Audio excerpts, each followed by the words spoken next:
Hello everyone. Greetings of the day. Ni here, and today I will be discussing on delegation. Delegation at earlier stage of career is not that important since you are not allowed to delegate work, but later as and how you grow in your career this will help you choose the right candidate, right amount of work and right approach to delegate the work to your subordinates.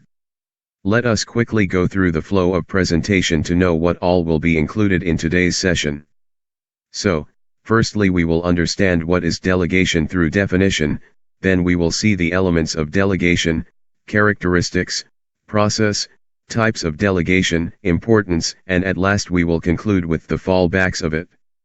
Let us start with the definition. Delegation is the assignment of any authority to another person, normally from a manager to a subordinate, to carry out specific activities. It is one of the core concepts of management leadership.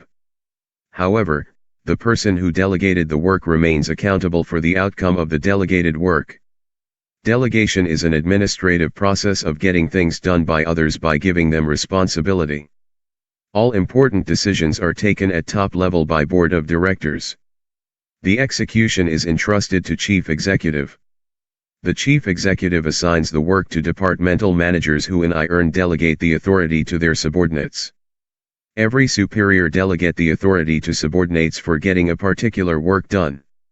The process goes to the level where actual work is executed. The person who is made responsible for a particular work is given the requisite authority for getting it done. Now, let us have a look at the elements of delegation. Elements of delegation. Delegation is standing on three pillars. These three pillars are all necessary. In absence of any pillar the delegation will fall off. Those three pillars are authority, accountability, and responsibility. Authority. We all are familiar with the word authority. Of course, authority is the power of a person to command his subordinates and take actions by the virtue of his position. In an organization, authority differs according to job positions. This is because there exists interlinking between the job positions and levels of the organization. Again, authority defines the superior-subordinate relationship. According to this, the superior communicates his decisions to the subordinate, because he has the authority to do so, and expects the subordinate to comply with this decision. Although authority is inherent in the job position of a person, it also depends on the personality of the superior. Generally, authority is highly concentrated at the top level of an organization and reduces as we move to lower levels. In other words, the authority has a top-to-bottom flow, i.e. superior has authority over his subordinate. Lastly, the limit or scope of authority also depends on the laws, rules, and regulations of the organization. Responsibility. Delegation also involves some transfer of responsibility. Technically, responsibility is the obligation of a subordinate to properly perform a duty. Again, this arises from the subordinate-superior relation as the subordinate is responsible for a job given by his superior. A key point here is that responsibility has a bottom-to-top flow as the superior is always responsible to his superior. There exists an interesting relationship between responsibility and authority, as a result of delegation. When we give an employee the responsibility for a task, we must also provide him with the necessary authority. In other words, for effective delegation, the authority must complement responsibility. If authority is more than responsibility, it can lead to misuse. On the other hand, if responsibility is more than authority, it will lead to the incapability of completion of the allotted tasks. Accountability. Although delegation eases out the job of superiors and has several benefits for both superior and subordinate, the superior is still accountable for the task. Accountability is the answerability for the final outcome of a job. All things considered, regardless of the delegation, we consider the superior completely answerable for the tasks. This further means that delegation involves no transfer of accountability. Notably, accountability flows upwards, i.e. a subordinate is accountable to his superior. Lastly, we generally enforce accountability through regular feedback on the extent of work accomplished. In the light of above-mentioned elements, we can say that authority is delegated, responsibility is assumed and accountability is imposed. Also, we derive responsibility from authority and accountability from responsibility. Moving on to characteristics now. Characteristics of delegation. Delegation has certain characteristics, they are as follows. 1. Delegation takes place when a manager grants some of his powers to subordinates. If the manager is not willing to give away some of his powers and work to his subordinates, then delegation won't take place. It will remain clustered on his shoulders. 2. Delegation occurs only when the person delegating the authority himself has that authority, i.e., a manager must possess what he wants to delegate. He cannot assign tasks to his subordinates that belongs to others, or also cannot delegate his tasks to other team subordinates. 3. Only a part of authority is delegated to subordinates. Which means the entire authority remains with the manager itself. He only gives away some powers so as to make the subordinates work smoother, so that he doesn't come to him to take permission before making small decisions. 4. A manager delegating authority can reduce, enhance, or take it back. He exercises full control over the activities of the subordinates even after delegation.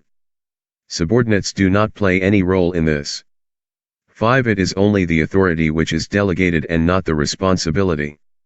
A manager cannot abdicate responsibility by delegating authority to subordinates.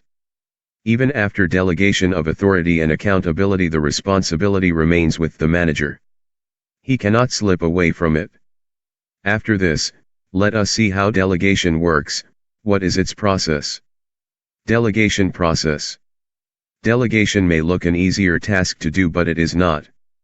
One has to think about and follow many steps to do proper delegation. Let us look at the steps that lead to appropriate delegation. 1. Define the task. Confirm in your own mind that the task is suitable to be delegated. Does it meet the criteria for delegating? If the task is too big, divide in subtasks and delegate to different people, and if tasks are small, then delegating to one individual is enough. 2. Select the individual or team. Before delegating certain tasks to subordinates, think what are your reasons for delegating to this person or team. What are they going to get out of it? What are you going to get out of it? See whether the person is capable enough to do the given task, only then delegate. 3. Delegate task based on skills and abilities. Is the other person or team of people capable of doing the task? Do they understand what needs to be done? If not, you can't delegate. But if they understand and willing to do the work given, then manager must provide him with the proper training to undertake that task.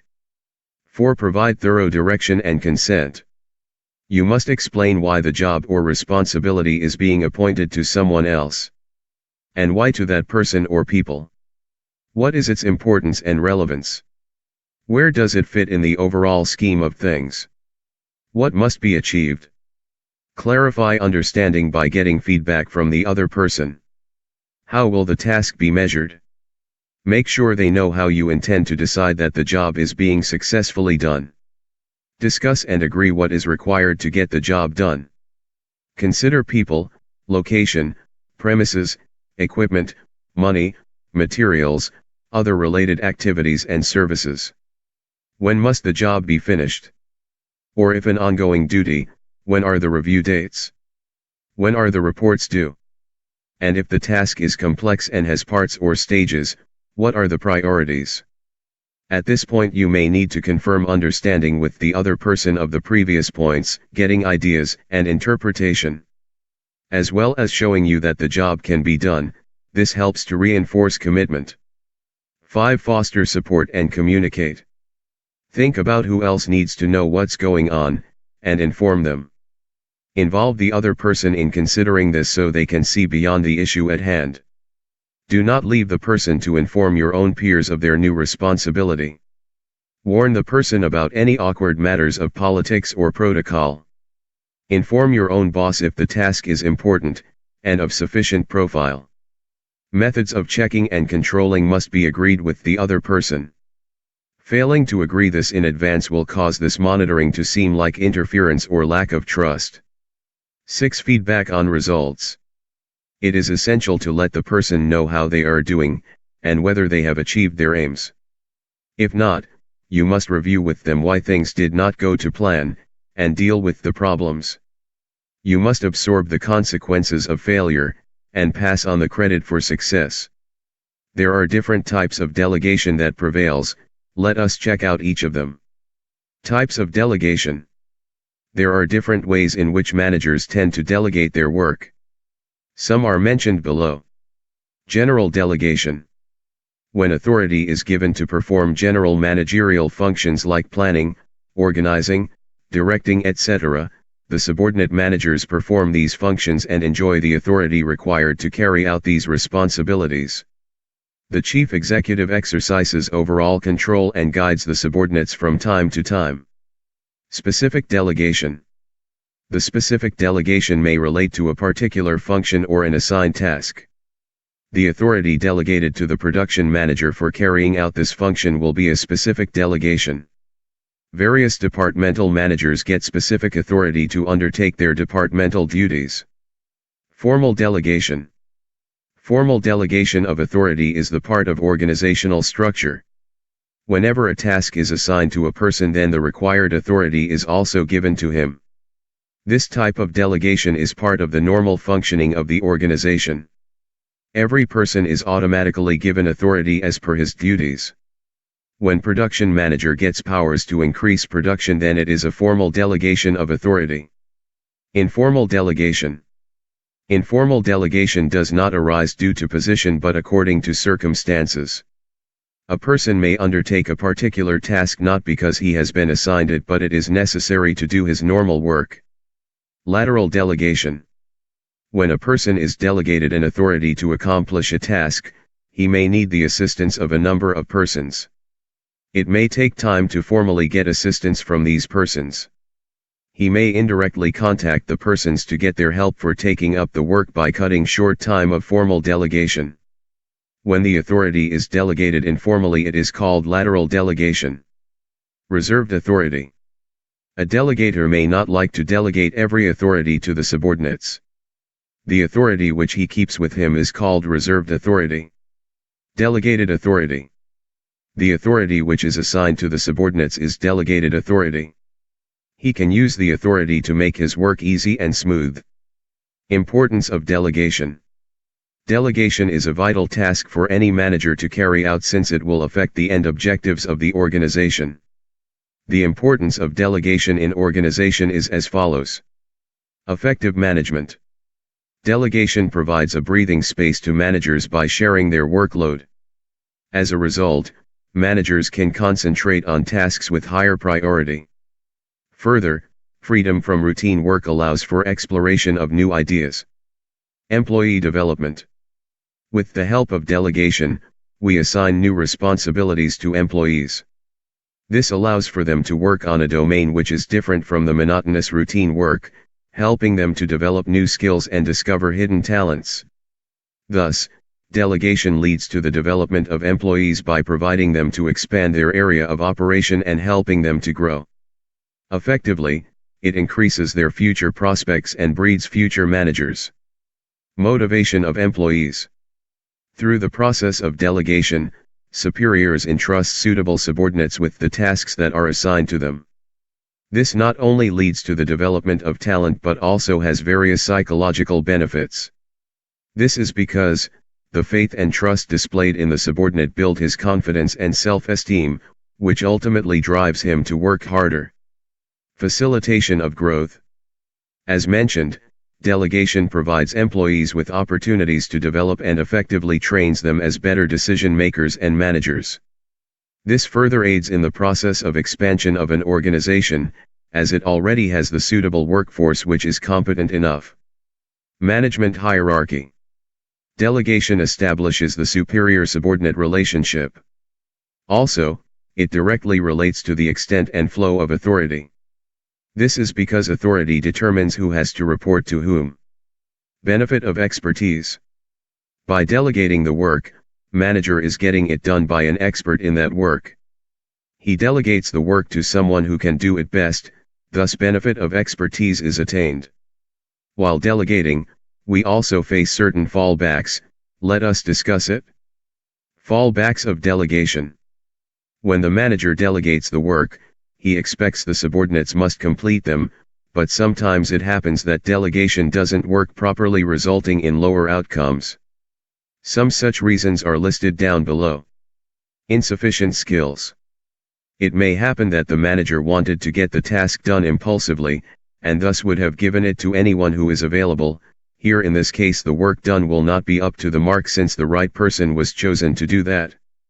Lack of authority. Sometimes managers are not willing to give away their powers to subordinates. In such cases the subordinates cannot work efficiently. They need certain level of authority to get the work done, thus delegation fails when managers are not willing to authorize their subordinates. Risk of inferior results. It may happen that if the same work would have been done by the manager, superior results would have emerged, but since it is done by subordinate, the results are inferior than they could have been. Miscommunication. While delegation, if there is any miscommunication, then the outcome will be unfavorable. It may happen that manager communicated in certain context, but the subordinate took it differently and got the job done, but still it will not be the desired outcome. Lack of accountability. Sometimes the subordinates are also lethargic about the work delegated to them and thus do it haphazardly without any interest and dedication. This will hinder the quality of entire work assigned to manager.